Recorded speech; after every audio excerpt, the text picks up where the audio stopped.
अस्सलाम वालेकुम, मैं सुमैरा फारूक और एक और इंटरेस्टिंग वीडियो के साथ मैं आपके पास हाजिर हूँ। और आजकल न्यूज़ में, इंस्टाग्राम पे, ट्विटर पे एक ट्रेंड चल रहा है जिसमें है Johnny Depp versus Amber Heard, justice for Johnny and Johnny Depp is not an abuser and also there is a funny one which is Amber टर्ड।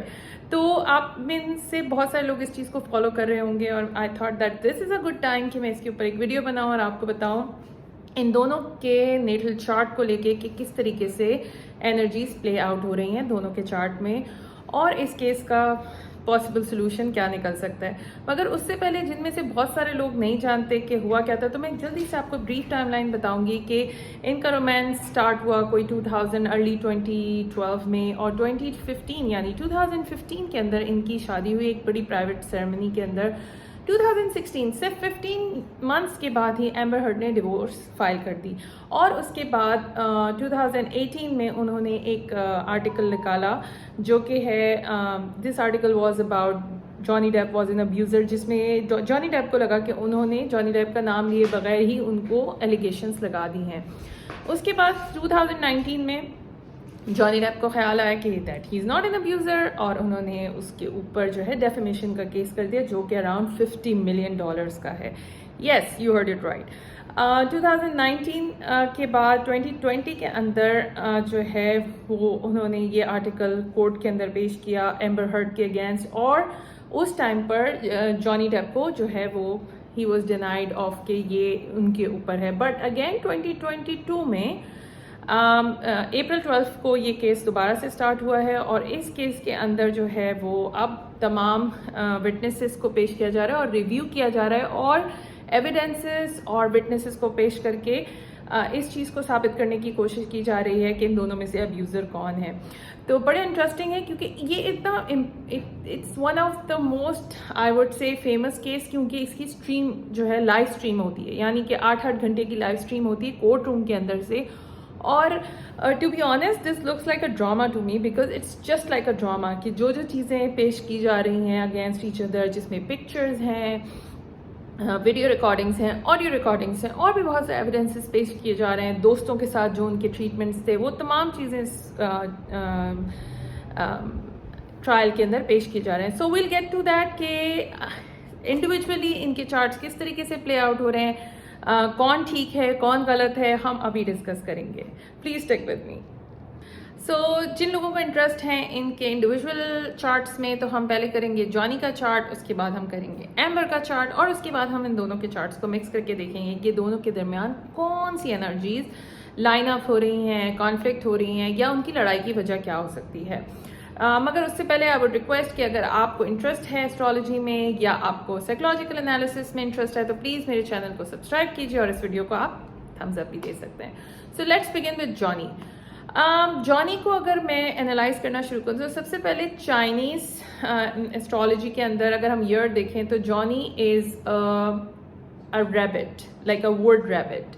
Wood rabbit is supposed to be gentle, defensive, nice and escapist. Like वो हमेशा अगर आप खरगोश को देखें तो खरगोश हमेशा जो है वो अपने आप को बचाने के लिए भाग रहा होता है और तमाम चीज़ों को प्रोटेक्शन की अपनी जान बचाने की कोशिश कर रहा होता है। वर्ड इज स्टेबिलिटी अगेन कि वो एक स्टेबल है, आप देख रहे होंगे कि उनकी स्पीच कितनी स्टेबल है, the way he speaks. Amber की बात की जाए तो amber is a fire tiger. Now imagine how does tiger react. Tiger is competitive, go getter, cut throat competition और ये शिकार भी करता है। तो अब आप इन दोनों को अगर कंबाइन करें, एक वुड रैबिट और एक टाइगर, तो अब आपको समझ में आएगा कि किस तरीके से जो है वो दोनों के दरमियान केमिस्ट्री प्ले आउट हो सकती है। यानी कि अगर हम बात करें, लेकिन टाइगर की ये शेडो साइड है जो कि हमें नज़र आती है कि एम्बर के बिहेवियर में कि they are very arrogant, they are थोड़ा सा आपको उनके अंदर नार्सिसिज्म की भी जो है वो फ्लीज नज़र आती हैं। वुड जो है वो वुड और फायर को मिक्स करें तो वुड जो है फायर को हमेशा ग्रो करेगी। ऐसा नहीं होगा कि वुड के अंदर फायर लगे और वो ख़त्म हो जाए, नहीं, ये उसको एग्जैजरेट करती है, उसको बढ़ाती है। तो इस तरीके से उनके रिलेशनशिप में भी अगर आप डायनामिक देखें तो कुछ इसी तरह की डायनामिक नज़र आती हैं। यानी कि जॉनी भाग रहे हैं और एम्बर उनके पीछे पीछे पीछे पीछे जाती रहती है. So that is one thing which I would like to tell before we start the actual astrology. Johnny की डेट ऑफ बर्थ दी जाए तो ये बनती है जून 1963 और ये सुबह 8:44 पे पैदा हुए हैं और ये 12th डिग्री लियो राइजिंग है. राइजिंग साइन होता है जिससे आपको दुनिया देखती है. तो हम इसको मैं थोड़ा कॉम्प्लिकेट नहीं करने के लिए मैं आपको इनके चार्ट्स के अंदर जो एनर्जीज हैं किस तरह प्ले आउट हो रही हैं वो बताऊंगी. जॉनी का सन जेमिनाई में है. So Gemini suns make you very intellectual, knowledgeable और बहुत एक्स्ट्रा ऑर्डिनरीली स्मार्ट. आपने देखा होगा कि अगर आपको जॉनी का थोड़ा सा बैकग्राउंड पता है तो वो कॉलेज ड्रॉप आउट हैं और उनको but he is a lifetime learner. उनको आप कन्वेंशनल लर्निंग नहीं दे सकते. He needs to learn on his own in his own terms. और आप उनकी वोकेबलरी भी देखें तो वो बहुत अच्छी है जो कि यूजुअली जेमिनाई सन्स की एक बहुत ही ज़्यादा जो है वो खूबी होती है. इनका नॉर्थ नोड यानी केतु 12th हाउस के अंदर है जो कि 12th house is a spiritual quest. 12th house में कोशिश होती है जिसके नॉर्थ नोड 12th हाउस में होता है कि वो स्पिरिचुअलिटी करें यानी कि किसी भी तरीके से अपने आप को विद यूनिवर्स यानी गॉड के साथ कनेक्ट करें और बिल्कुल स्केपिज्म की तरफ चले जाएं.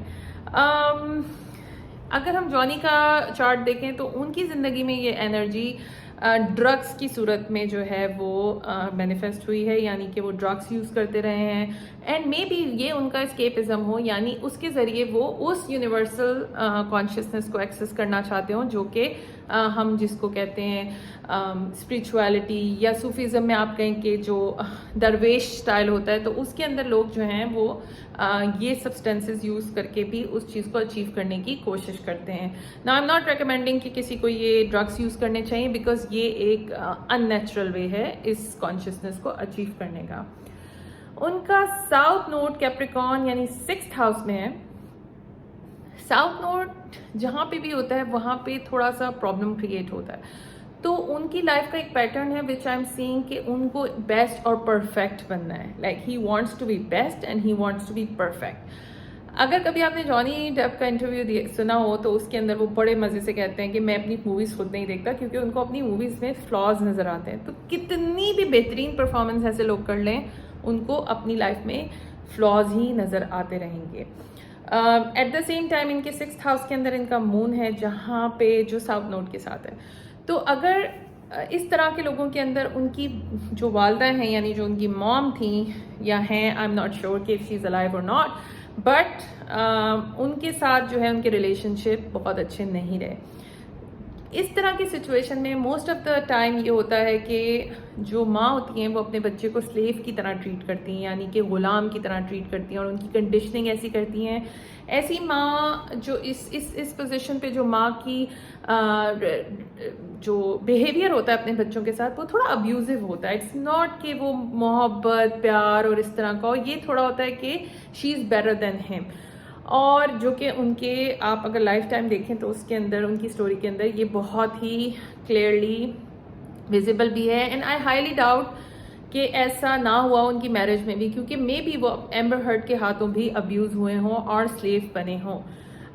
उसके बाद there is a lot of Virgo I would से.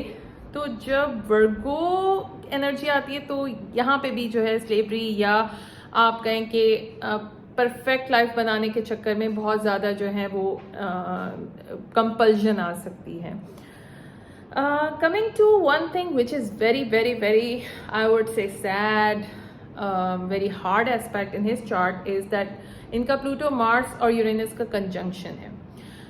ये थोड़ा बहुत आई वुड से डिफ़िकल्ट किस्म की प्लेसमेंट है क्योंकि इस प्लेसमेंट के लिए इन्होंने कोई हॉरिफिक डेथ देखी होगी. इनके एक्सपीरियंसेस बहुत हॉरिफिक होंगे यानी इन्होंने लाइफ में कुछ ऐसी चीज़ें देखी होंगी जो शायद किसी को नहीं देखनी चाहिए.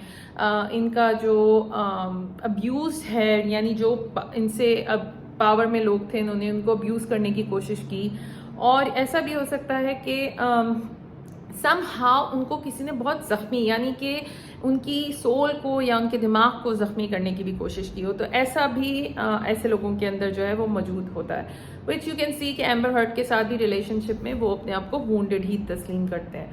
लियो Leo rising people are very resistible, magnetic, charming, और उनका जो लियो का जो यानी उनका चार्ट रूलर है that is in Gemini which makes him a quick wit person. तो अगर आप देखें तो जॉनी डेप के जो आंसर्स हैं they are very much on point, they will be very much to the point, और वो बड़े क्विकली जवाब देते हैं। So that makes him a very good I would say speaker. Venus conjunct Mercury in 10th house. 10th house हमारी public reputation होती है, और Venus is a sign of love, and then you see that how much people love him naturally because that's the vibe he gives him. He's artistic and people think that he is also very creative and talented. एक चीज़ जो उनके chart में एक और चीज़ है वो है उनका यूरेनस 1st हाउस में मार्स के साथ कंजंक्शन में है। इस तरह के लोगों को अपनी लाइफ में खुद से आगे बढ़ना होता है, यानी कि अगर वो रूल्स के साथ चल रहे होते हैं तो उनको हमेशा फेलियर फील करने में देखने में आता है। अगर आप देखें तो पहला ट्रायल उन्होंने इसलिए लूज किया था क्योंकि उनके अटर्नीज और उनके लोगों ने जो मशवरे दिए और वो लॉज के थ्रू चले। But at this point in time Saturn return का टाइम है उनका, यानी he is about to be 60 years old। जिस time second time Saturn return हो रहा होता है, और सैटर्न रिटर्न आपकी तमाम पास्ट मिस्टेक्स को ठीक करने का टाइम होता है। तो लेट्स सपोज अगर उस ट्रायल में उन्होंने अपनी वॉइस नहीं की थी ओपिनियन, या वो सच सामने नहीं लाए थे, तो इस टाइम पे सैटर्न उनको अपना सच लाने के लिए मजबूर करेगा, और अब उनको अपना सच दुनिया को जो है वो बताना होगा। Now the thing is this that this guy यानी Johnny Depp is not dumb, but उन्होंने अपने यूरेनस को शायद पहले वाले ट्रायल के अंदर सही से यूज़ नहीं किया, but right now he is doing his best to do things in a better way which is very evident in the trial. बात करेंगे एम्बर हर्ड के चार्ट की। एम्बर हर्ड का चार्ट हमारे पास नहीं मौजूद क्योंकि उनका टाइम ऑफ बर्थ किसी को भी नहीं पता, और इंटरनेट पे भी मैंने ढूंढा तो नहीं मिला। तो हम लेकिन बाकी प्लैनेट्स के ज़रिए उनके चार्ट को रीड करने की कोशिश करेंगे। एम्बर हर्ड जो है वो टॉरस सन है, और उनके चार्ट के अंदर टॉरस काफ़ी स्ट्रॉन्ग पोजीशन में है। अगर आप देखें तो उनकी highly Venusian personality, like she is majestic, you see that she is very attractive, beautiful, उनका she is very gorgeous I would say. उनको अपनी सिर्फ ब्यूटी के साथ ही बहुत सारे रोल्स मिल सकते हैं, वो अपनी ब्यूटी के ज़रिए बहुत सारी चीज़ें अचीव कर सकती हैं, मगर वो सारी चीज़ें सुपरफिशियल होंगी। लिब्रा मून है इनका। Libra moon is very I would से स्ट्रेटेजिक, यानी कि उनको एग्जैक्टली पता है कि कब कहाँ उन्होंने अपनी ब्यूटी को यूज़ करना है और कब चार्म करना है और किस तरीके से वो सिडक्टिव हो सकती हैं। और एक डाउन साइड इसकी वीनस की डाउन साइड ये होती है कि बहुत ज़्यादा मैनिपुलेटिव भी हो सकते हैं, like they will be very nice to you but then at the same time वो आपको ट्रिक कर सकते हैं। सो एक और चीज़ जो उनके चार्ट में बहुत कॉम्प्लिकेटेड है विच इज़ उनका जो नोडल एक्सिस है which is on 29 degree. Astrology में 29 degree is very complicated thing which makes her life very hard. So when I look at her chart I see that उनकी ज़िंदगी is kind of a living hello, like वो ज़िंदगी में ही hello गुजार रही हैं, so that she is not at peace with her self. She has this sorry south node on Pluto, and that makes the life more miserable and more I would say difficult for her. इन ऐसे लोगों को अपनी life में बहुत ज़्यादा changes की ज़रूरत करनी होती है, यानी उनको अपने आप को ट्रांसफॉर्म करने की ज़रूरत होती है। उस ट्रांसफॉर्मेशन के लिए जो मेच्योरिटी चाहिए वो एम्बर हर्ड लैक करती हैं, and I don't think that ये उसके ऊपर कोई काम कर रही हैं। साउथ नोड अगर आपका प्लूटो के साथ है तो it makes life very hard, one thing. Secondly, you cannot be materialistic, जो कि टॉरस इज मटीरियलिस्टिक साइन, जो कि बहुत ज़्यादा उनकी लाइफ में प्ले आउट हो रहा है। मनी लुक्स ब्यूटी, लाइक इससे बाहर वो अभी तक नहीं आई हैं। And then there is inherent sense of being you know कि वो तमाम चीज़ों को अब ट्रिक करके अचीव कर लेंगी, जो कि that's one problem which I see in her chart. आगे आते हैं तो प्लूटो इनका सन से ऑपोजिशन में है।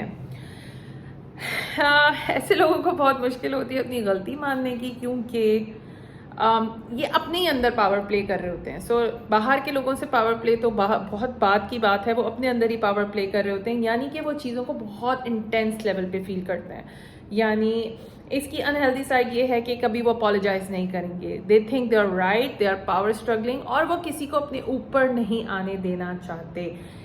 इस एस्पेक्ट के साथ आई थिंक अगर आप में से किसी के चार्ट में एस्पेक्ट है तो आपको बहुत ज़्यादा स्पिरिचुअल वर्क करने की ज़रूरत होती है. एक और चीज़ जो बड़ी इंपॉर्टेंट है वो है कि ये अराउंड इक्लिप्स पैदा हुई हैं, यानी कि इक्लिप्स 2 दिन पहले, इक्लिप्स से 2 दिन पहले ये पैदा हुई हैं, जबकि ये फुल मून लूनर इक्लिप्स था in the sign of Scorpio. Eclipse के इफेक्ट 3 मंथ्स पहले और 6 मंथ्स के बाद तक भी नज़र आते हैं. तो उनकी लाइफ में आई वुड से कि ये इक्लिप्स जो है वो बहुत ही प्रोमिनेंटली प्ले आउट हो रहा है. Pluto south node activates because of the Eclipse, क्योंकि साउथ नोड प्लूटो के साथ था तो उनके प्लूटो को एक्टिवेट कर दिया गया. यानी कि वो अब आप इस तरीके से देख लें कि ये she is a fire tiger on steroids, यानी कि she is a tigress but on steroid. ये इनको एक और टेंडेंसी भी देता है जो कि सेल्फ सबोटाजिंग बिहेवियर है, यानी कि सेल्फ डिस्ट्रक्टिव बिहेवियर भी है. इनको लगता है कि जॉनी को हर्ट कर रही है, but at the same time she is hurting her self. So she is quite capable of hurting her own self, physically, emotionally, psychologically. और इनको लगता है कि ये जॉनी को जो है वो हर्ट कर रही हैं. इसके बाद हम आए सैटर्न को, तो इनका सैटर्न कायरॉन के ऑपोजिट है. ऐसे लोगों को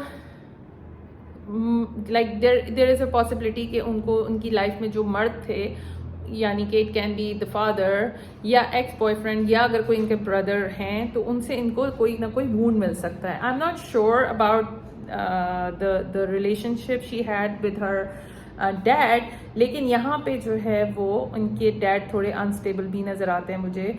और ऐसे जो सेजिटेरियन की जो डाउन साइड है वो ये है कि वो एग्जेजरेट करते हैं और एक सेल्फ राइटसनेस होती है, और ये होता है कि गो बिग और go home. There is someone के किसी भी तरीके से वो अपने टारगेट को अचीव कर सकते हैं. Gemini Chiron makes her very cunning. अगर आप कभी उनकी टेस्टिमनी देखें तो देखें कि वो किस तरीके से they are like very sharp in their tongue, like they will answer you, like they will question things, and somehow उनकी जो ज़बान होती है वो काफ़ी तेज़ होती है. एक और बहुत ही इम्पॉर्टेंट जो मैं इस चार्ट के अंदर देख रही हूँ, इनका मार्स कंजंक्ट करता है नेपच्यून को. नाउ मार्स कंजंक्ट नेपच्यून अगर किसी के भी चार्ट में है तो उसकी एक पॉजिटिव साइड भी हो सकती है, नेगेटिव साइड भी हो सकती है. मगर क्योंकि मैं एम्बर हर्ड के बारे में बात कर रही हूँ तो ऐसे लोग एक लाला लैंड में होते हैं, यानी एक्शन उनके बिल्कुल ज़ीरो होते हैं. They are very deceptive. वो खुद से अपने लाइफ फैब्रिकेट करते हैं और फिर उसको भूल भी जाते हैं. तो आपने देखा होगा कि उनकी टेस्टिमनी में आप देखें कि वो एक बात करती हैं और उसके बाद फिर उसके अराउंड कोई और स्टोरी क्रिएट करने की कोशिश करती हैं. आप अपने एक्शंस को कंट्रोल नहीं कर सकते.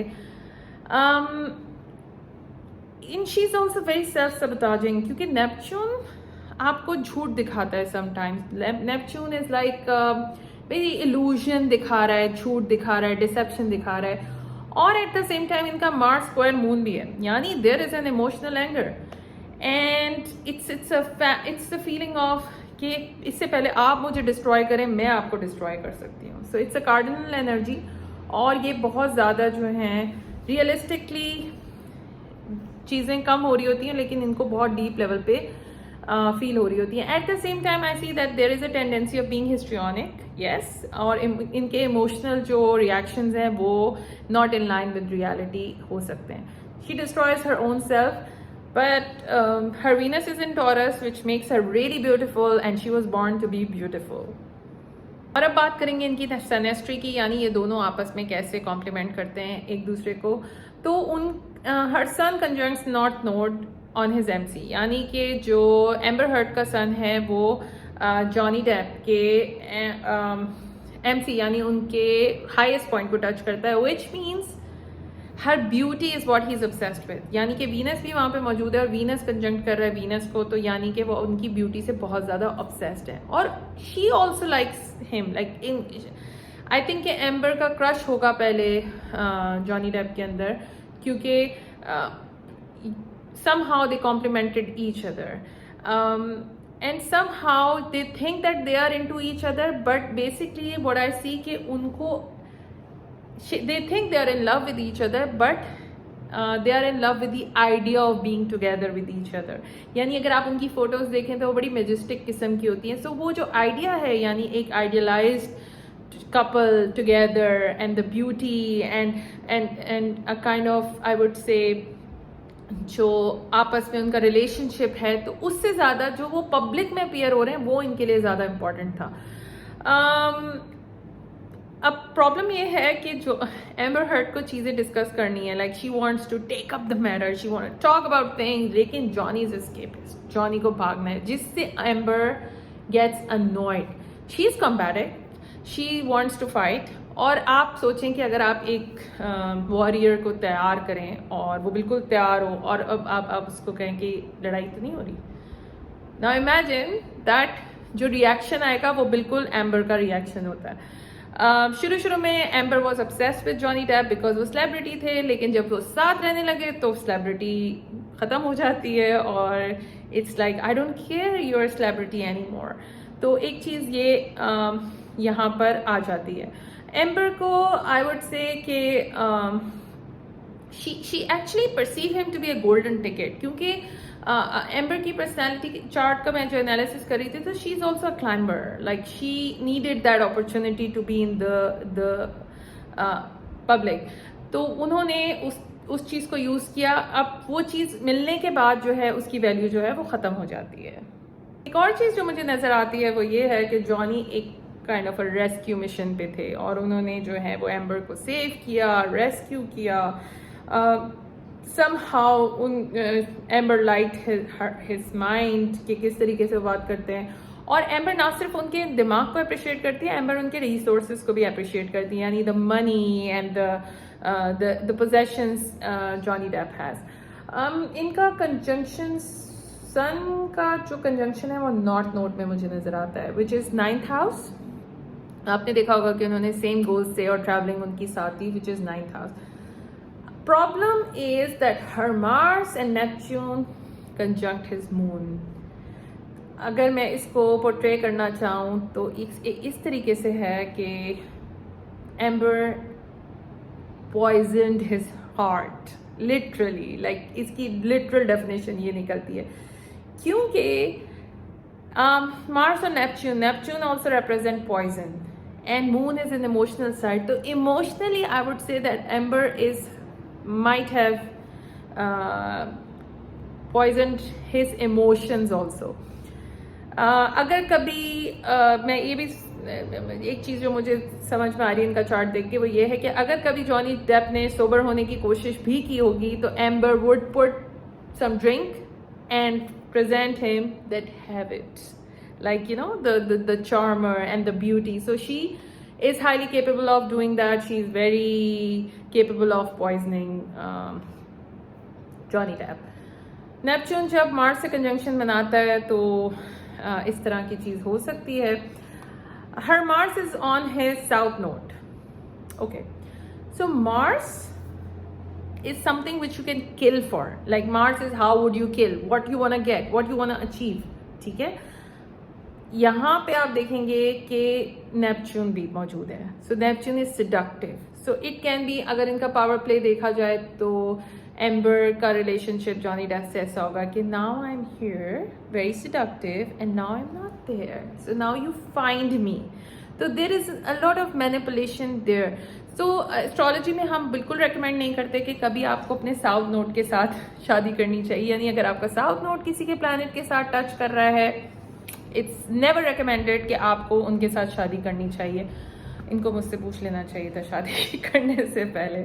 Okay, so Taurus and Gemini, Taurus sun and Gemini sun, I don't think they talk to each other. कभी इनके दरमियान कोई कम्युनिकेशन हुई हो, आई हाईली डाउट दैट. तो जितना भी मैजिक मुझे नज़र आ रहा है वो मार्स और नेपच्यून का मैजिक है, लाइक आई गॉटचा वाला. Okay, so this is important. इनका एम्बर हर्ट का Uranus is opposite his son. It's signature of I will rebel against you, यानी कि मैं तुम्हें, जो भी तुम मुझे कंट्रोल करने की कोशिश करोगे, मैं तुमसे बगावत करूंगी. So it's like that. अगर कोई भी complaint behaviour, I don't see कि एम्बर कभी भी कंप्लाइंट थी जैसे कि वो अपने आप को रिप्रेजेंट करती हैं. जितना भी कंप्लाइंट बिहेवियर उनका होगा वो उनका लीब्रा मून होगा, क्योंकि लीब्रा मून बहुत स्ट्रेटेजिक होता है. यानी कि लीब्रास किसी के साथ भी खेल सकते हैं. Libra moon is like a queen in on a chess board, जो कि किसी भी डायरेक्शन में कभी भी मूव कर सकती हैं, किसी को भी कंट्रोल कर सकती हैं. और somehow she was a player but she refused to play Johnny के दुनिया में, यानी जॉनी जैसे उनको प्ले आउट करना चाह रहे थे, उन्होंने उसको रिफ्यूज किया. इट रियली गेट्स डिफिकल्ट, क्योंकि यूरेनस किसी के सन से opposite, it's like you are swimming in the opposite direction, like opposite totally. And it's like big manipulation with Libra moon. तो जितना भी टाइम अगर स्ट्रेटेजिक दोनों ने साथ गुजारा होगा, which was the strategy of a Libra moon. इन दोनों का बिलीफ सिस्टम भी बिल्कुल अलग है. She does not believe in what he believes. She will oppose everything Johnny Depp believes. इसका क्योंकि एम्बर्स मून जो है वो स्क्वायर बना रहा है मार्स के साथ, तो ये इनको हिस्ट्रियोनिक और मैनिएक भी बनाता है, like with her emotions. Mercury, Amber का Mercury Aries में है, जो कि it's like you talk like you go like fast, and Johnny Depp's Mercury is in Taurus, which is like sensual, think nicely, do nicely. So you see the difference of the way they talk. बिल्कुल अलग अलग तरीके से दोनों बात करते हैं. Johnny Depp का सेटन रिटर्न चल रहा है. उनका पूरा पुराना दुनिया जो उन्होंने क्रिएट की थी ख़त्म हो गई है. एंड आप देख सकते हैं कि उनकी जो इमेज था वो पहले ख़राब हुआ और अब वो दोबारा उसको क्रिएट कर रहे हैं.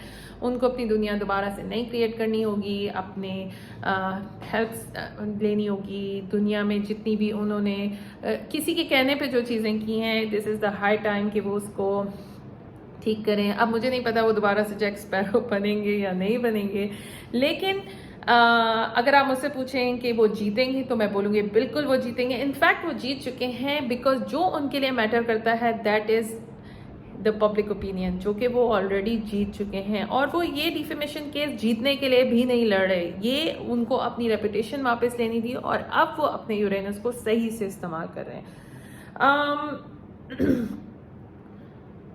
She thought कि she would win, she thought she's believable, लेकिन प्रॉब्लम ये है कि उनको इस टाइम पे सरप्राइजेस मिलेंगे.